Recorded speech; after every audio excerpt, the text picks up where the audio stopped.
everyone, welcome to Lipstick on a Rig. Today we're going to be making a beanie with a large hole for a ponytail or a bun.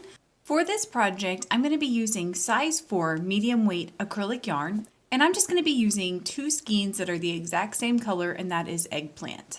I'm also going to be using a size K or 10.5 crochet hook. And if you don't have one of this exact size, that's fine, just get as close as you can.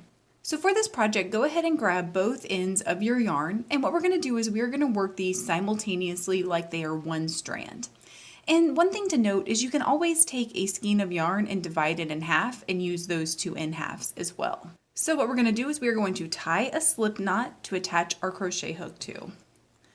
From here we're going to chain 8. And if you're unfamiliar with any of the stitches used in this pattern, please check the links in the description because I'll have my stitch tutorials listed there. Once you have your 8 chains, go ahead and turn them over so that you can access these back bumps. So this is not the V portion of the top of the stitch that you would normally be crocheting in, but instead it's these back bumps. And these might be a little bit tight, so you might have to pull them up a little bit.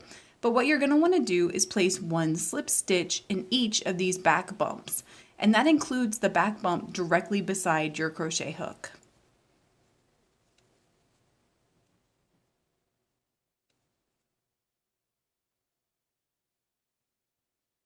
And once you get to the end of your row, chain 1 and then turn your work. And from here, what we're going to do is we're going to skip that turning chain and we're going to dive right into the back loop only of our first stitch, and we're going to place a slip stitch. And we're just going to continue placing slip stitches in the back loops only for each stitch in our row. So you should have a total of 8 slip stitches when you get done.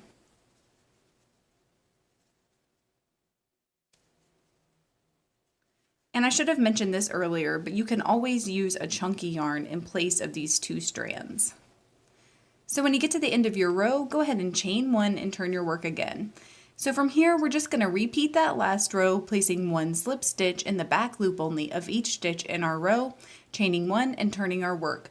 And you're just going to keep repeating that over and over and over again until this reaches about 16 to 18 inches, depending on the size of the head of the person you're crocheting this for.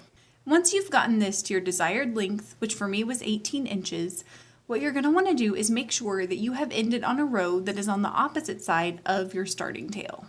And then you're just going to want to fold these 2 edges on top of each other like this. Make sure that you skip this chain stitch and dive right into your first stitch here. Then you're going to dive right into the entire stitch on the corresponding edge. From here, you're just going to yarn over and drop all the loops on your crochet hook. So we're pulling through all of those. And now you're just going to repeat that for every stitch in this row. And once you've joined your entire edge together like this, then turn this inside out. And once you have this turned inside out, then you're going to want to chain 2.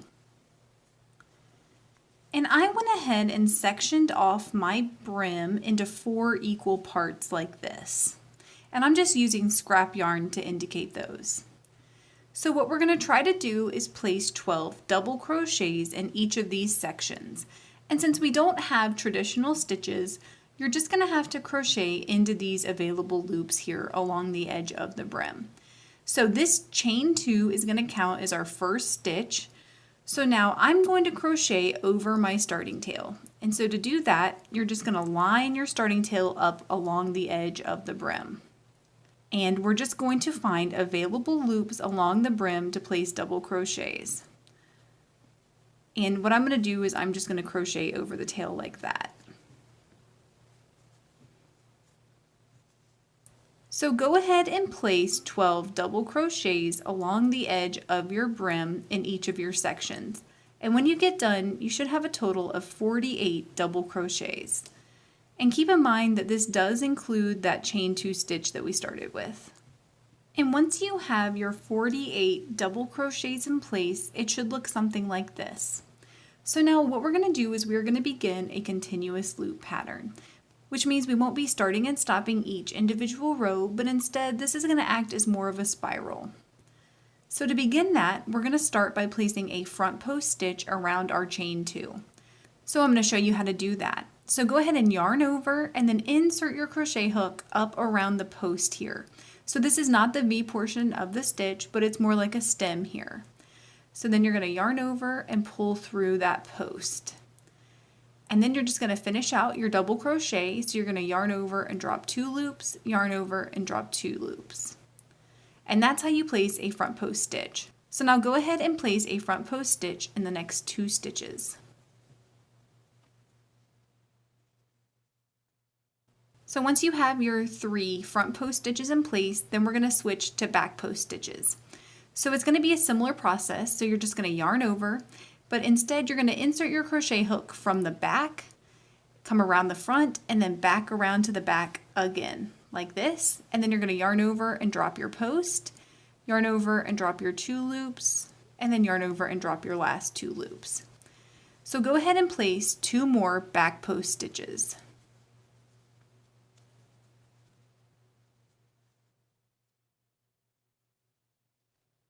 And then from here, we're going to switch back to our front post stitches. So you're just going to continue to alternate every 3 stitches between front and back post stitches for the rest of the row. And when you get to the end of your row, it should look something like this. So now all you're going to want to do for the next row is just follow the same exact pattern. So if you placed front post stitches before, you're going to place them again. So placing front post stitches in your front post stitches and back post stitches in your back post stitches. And you're just going to want to follow that pattern going all the way around your row. And when you get to the end of your row, it should look something like this. So now what we're going to do is we are going to reverse this. So in every stitch where we had a front post stitch, we're now going to place a back post stitch. And vice versa for the back post stitches, they'll now be front post stitches. And when you get to the end of your row, it should look something like this. So now all you're going to want to do is follow like stitches again. So if you placed a back post stitch in your previous row, then this will be a back post stitch on this row. And when you get to the end of your row, all you're going to want to do is just repeat that last row again.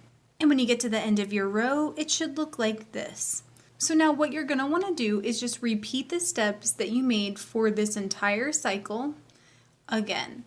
So for the next row, in every back post stitch, you'll place a front post stitch and vice versa, and then you're going to follow like patterns for the next 2 rows.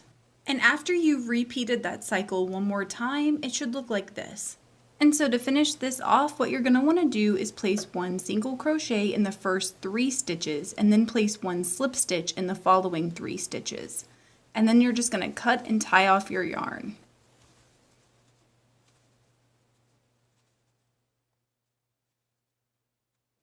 Please let me know in the comments below if you experienced any issues while you were making this, and I will do my best to help you out.